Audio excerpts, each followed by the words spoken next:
Welcome back as the focus of the football world now turns to the club scene. Everton continue their preparations for the upcoming English Premier League season later tonight against the A-League's newest franchise, Melbourne Heart. The Toffees last won silverware in 1995, a fact manager David Moyes is desperate to change. He's talking to ESPN's Russell Barwick. Well, he's the manager of the Everton Football Club, currently here in Australia. They played Sydney on the weekend. They've got Melbourne and Brisbane to come.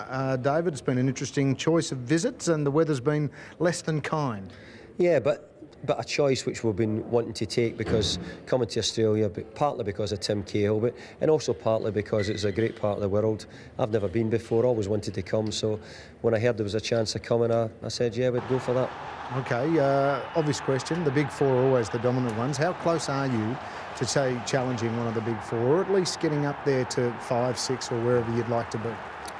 Well, I don't think it is a big four anymore in England. I think Manchester City and Tottenham have probably got a big 6. And I actually think that ourselves and Aston Villa are quite easily can make that a big 8. And I do think that the top teams this year will be much more aware of Everton, much more aware of Manchester City, Tottenham, Aston Villa than they've probably ever been, because the Premier League saw more defeats for the top teams than it's been before, and with Liverpool not finishing in the top 4 last year.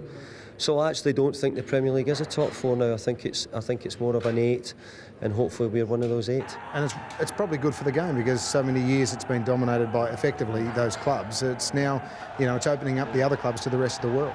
Well, I don't think for a minute that it will suddenly change and it won't be dominated by those 4 teams.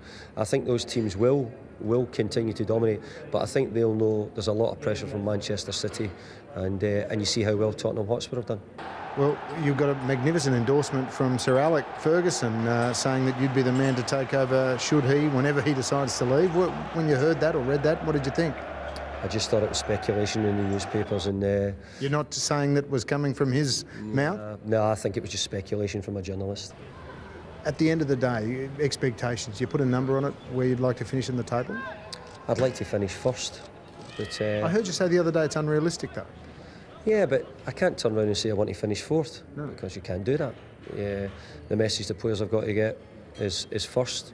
If we finish just short, then so be it. But I'd like to try and finish first. I'd love to be able to start talking in that manner. I can't at the moment, but maybe someday we will be. And should the FA bring in the goal line adjudication, go away from maybe a FIFA rule and just decide themselves? I also heard you say that it's time to bring in the video technology when you've got it already there.